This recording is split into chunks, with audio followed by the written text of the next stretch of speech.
ప్రేక్షకులందరికీ నమస్సుమాంజలి. శుక్లాం భరధరం విష్ణుం శశివర్ణం చతుర్భుజం ప్రసన్నవదనం ధ్యాయేత్ సర్వవిఘ్నోపశాంతయే. అగజా ఆనన పద్మార్కం గజానన మహర్నిశం అనేకదంతం భక్తానాం ఏకదంతముపాస్మహే. ఏకదంతముపాస్మహే. ఓం శ్రీ మహాగణాధిపతయే నమః. ఓం శ్రీ మాత్రే నమః. మనం ఈ మే నెల మాస ఫలితాలు చెప్పుకుంటున్నాము.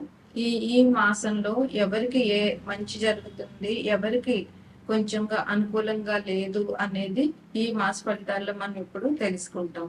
మే నెలలో ముఖ్యమైనటువంటి విషయాలు ఏంటంటే సరస్వతి నది పుష్కరాలు ఒకటి వస్తున్నాయి.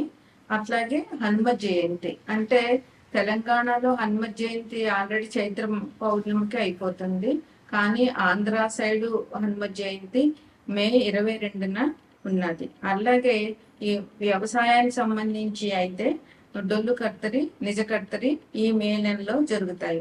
అది ఎట్లాగంటే 4/5/2025న డొల్లు కర్తరి ఉంటుంది. అట్లాగే 11/5/2025 నుంచి 28/5/2025 వరకు నిజ కర్తరి ఉంటుంది. ఈ మే నెలంతా మనకి విపరీతమైన ఎండలు ఉండే అవకాశం అందరికీ అనుభవం. తదుపరి రాశి కర్కాటక రాశి. ఈ రాశ్యాధిపతి చంద్రుడు. కర్కాటకంలో పునర్వసు 4వ పాదము, పుష్యమి 1, 2, 3, 4 పాదాలు, ఆశ్లేష 1, 2, 3, 4 పాదాలు ఉంటాయి. కర్కాటక రాశి లగ్నంగా తీసుకుంటే కర్కాటకంలో ప్రస్తుతం కుజుడు స్థితి పొందినాడు, కన్యలో కేతు ఉన్నారు, మేనంలో శుక్రుడు, శని, రాహువు, బుధుడు ఉన్నారు, మేషంలో రవి ఉన్నారు, వృషభంలో గురువు ఉన్నారు. ఈ నెల 15వ తారీఖు అంటే మే నెల 15వ తారీఖు నుంచి గురువు వృషభ రాశి నుండి మిథున రాశిలోకి మారుతాడు. గురువు రాశి మారినప్పుడల్లా ఏదో ఒక నదికి పుష్కరాలు వస్తాయి. అది ఎందుకంటే గురువు సంవత్సరానికి ఒక్కసారి రాశి మారుతారు కనుక గురువు ఏ రాశి మారినా కానీ అక్కడి నుంచి అంటే 12 రాశులకి 12 నదులు పుష్కరాలు వస్తాయి. ఈసారి మిథున రాశిలోకి మారుతున్నారు కనుక సరస్వతి నది పుష్కరాలు మే నెలలో వస్తాయి. అవి 15వ తారీఖు నుంచి 26 వరకు సరస్వతి నది పుష్కరాలు ఉంటాయి. అట్లాగే ఈ నెల 22వ తారీఖున హనుమ జయంతి. తెలంగాణ వారికి చైత్ర పౌర్ణమిలో నాడు అయిపోయింది హనుమ జయంతి, కానీ ఆంధ్ర వారికి మాత్రం మే నెల 22న హనుమ జయంతి ఉంటుంది.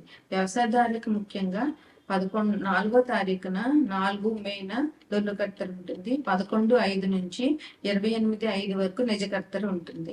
అందువల్ల ఈ మే నెలలో ఎండలు అధికంగా ఉండడము, నీరు చాలా కష్టపడడము ఉంటుంది కనుక వ్యవసాయదారులకి నీటికి ఇబ్బంది ఉండడం వల్ల పొలం పనులు కష్టమవుతాయి. వారు ప్రత్యామ్నాయ ఏర్పాట్లు చేసుకోవాల్సింది ఈ నెలకి తప్పక.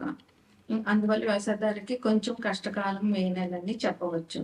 ఇక ఈ రాశి వారికి ఈ నెలంతా చాలా అనుకూలంగా ఉంటుంది. తలచిన పనులన్నీ చక్కగా జరుగుతాయి. వాళ్ళు ఏ పనిలోనూ ఆటంకాలు లేకుండా, ఒకవేళ ఆటంకాలు వచ్చినా కూడా వాటిని వాళ్ళు ధైర్యంగా ఎదుర్కొని వాళ్ళ తెలివితేటలతో పనిని పూర్తి చేస్తారు. వాళ్ళకి చంద్రుడు మనసు కారకుడు కనుక చంద్రుడు చాలా తొందరగా వెళ్ళే గ్రహం అన్ని గ్రహాల్లోకి. అందువల్ల వీళ్ళు కూడా ఏ విషయమైనా మంచిగా ఆలోచించడము, మానసికంగా ధైర్యంగా ఉన్న వాళ్ళకి చాలా బాగుంటుంది ఈ రాశి వారికి. అట్లాగే వీళ్ళకి విలువైన వస్తువులు కొనుక్కుంటారు ఈ నెలలోనూ. అట్లాగే బంధువుల్లో కూడా వీళ్ళకి చాలా మంచి పేరు వస్తుంది. బంధువులకు వీరు మంచి సహాయ సహకారాలు చేయడం వల్ల వీళ్ళను బంధువులందరూ కూడా గుర్తించడము, వీళ్ళ గురించి మంచిగా మాట్లాడుకోవడము, వీళ్ళని పొగడము అట్లాంటివన్నీ చేస్తుంటారు. అయితే కొంతమందికి మాత్రం కొన్ని చిక్కులు, అంటే ఏ గ్రహం అయితే గ్రహాలు కొద్దిగా అనుకూలంగా లేని వాళ్ళకి మాత్రం ఈ నెలలో కొంచెం ఇబ్బందులు ఉన్నాయి. వీళ్ళకి కొంత ధనం వ్యయం జరగచ్చు, కుటుంబంలో కూడా కొంచెం గొడవలు జరిగే అవకాశం ఉంది. అట్లాగే అకారణంగా అందరితోటి గొడవలు, అకారణంగా కలహాలు, వీళ్ళు తప్పు లేకపోయినా వీళ్ళ మీదకి గొడవలు రావడము, వీళ్ళని నిందలు వేయడము, అపనిందలు ఎదుర్కోవడము జరుగుతుంది. అంతేకాకుండా వీళ్ళు మధ్యవర్తులు జోక్యం చేసుకోవడము, ఆ మధ్యవర్తుల వల్ల వీళ్ళకి అవతల వాళ్ళకి కూడా చెడడము ఇట్లా జరుగుతుంది. అందుకని మధ్యవర్తులు జోక్యం తగ్గించుకుని ఏ విషయం ఉన్నా కూడా ఎదుటి వారితో ధైర్యంగా మాట్లాడినట్లయితే ఈ సమస్య పరిష్కారం అయిపోతుంది. మధ్యవర్తులు మళ్ళా 4 కల్పించి చెప్పి వీళ్ళకి వాళ్ళకి మధ్య గొడవలు పెట్టే అవకాశాలు ఎక్కువగా ఉంటాయి. అందువల్ల మధ్యవర్తులు జోక్యం లేకుండా మీరు ఏవైనా వివాదాలు ఉంటే పరిష్కరించుకోండి. అట్లాగే పరిష్కారాలు కూడా వీళ్ళకి అనుకూలంగానే ఉంటాయి. ముందు కొంచెం కష్టపడినా కానీ వీళ్ళకి చాలా అనుకూలంగానే ఉంటుందని ఈ మంత్లో చెప్పవచ్చు. ఇంకా విద్యార్థులకి చాలా బాగుంటుంది. విద్యార్థులు కష్టపడి చదివితే ఫలితం తప్పకుండా ఉంటుంది. ఎందుకంటే మే నెల అంటే ఫైనల్ ఎగ్జామ్స్ ఉంటాయి. తర్వాత కాంపిటేటివ్ ఎగ్జామ్స్ అన్ని కూడా ఈ మే జూన్లోనే ఉంటాయి. వీళ్ళకి జూన్ అయ్యేట వరకు కొత్త కాలేజీలు సీట్లు, కొత్త చదువులు, కొత్త క్లాసులకి అటెండ్ అవ్వడం జరుగుతుంది. కనుక విద్యార్థులు కూడా చాలా సంతోషంగా ఉంటారు. పరీక్షలు పాస్ అయిపోయినందుకు, మళ్ళీ కొత్త క్లాసులోకి వెళ్తున్నందుకు, అలాగే కొత్త కాలేజీలకు వెళ్తున్నందుకు. జీవితంలో వాళ్ళు ఒక సంవత్సరం పెరిగింది అంటే వాళ్ళు ఒక సంవత్సరం అభివృద్ధిలోకి వచ్చినట్లే కదా. వాళ్ళ గోల్ రీచ్ అవుతున్నారని సంతోషంగా ఉంటారు. అదే విధంగా ఉద్యోగస్తులకు కూడా ఈ మాసం బాగానే ఉంటుంది. అటు చాలా గొప్పగా ఉంటుందని చెప్పక్కర్లేదు, మామూలుగా ఉంటుందని చెప్పక్కర్లేదు. వృత్తి వ్యాపారాలు చేసుకునే వాళ్ళకి కూడా ఈ మాసం చాలా బాగుంటుంది. కొంచెం కుజుడు లగ్నంలో ఉన్నాడు కనుక కొంచెం కోపాన్ని తగ్గించుకోవాల్సిన అవసరం చాలా ఉంది వీళ్ళకి. ఎందుకంటే కోపం ఉంటే కనుక కుజుడు కోపాన్ని పెంచుతాడు, అట్లాగే గొడవలకి కారణమవుతాడు. అందువల్ల ఏదైనా గొడవ జరుగుతుందంటే కామ్గా ఉండడము, అక్కడి నుంచి వెళ్ళిపోవడము, లేదా మౌనంగా ఉండడము చాలా అవసరం. ఎందుకంటే 2 చేతులు కలిస్తే చప్పట్లు జరుగుతాయి అన్నట్టు అవతల వాడితో గొడవకు మనం కూడా నువ్వు తీసామంటే గొడవలు ఎక్కువ జరుగుతాయి. ఇక మే 15 తర్వాత మిథునంలోకి గురువు వస్తారు కనుక వ్యయంలో గురువు ఉంటారు. అంటే గురువు వ్యయంలో ఉంటే మంచి వ్యయం డబ్బు ఖర్చు జరుగుతుంది. కానీ ఆ ఖర్చు ఎందుకు జరుగుతుందంటే మంచి కార్యక్రమాలకి, దైవ కార్యక్రమాలకి ఇవ్వడము, లేదా ఏదైనా ఇంట్లో భజనలు చేయడము, లేదా శుభకార్యాలు చేయడము. అందువల్ల ఈ ఖర్చుకి వీళ్ళు మంచిదే జరుగుతుంది కనుక దైవ కార్యాలకు డబ్బులు ఖర్చు పెట్టడం అనేది చాలా మంచి విషయం.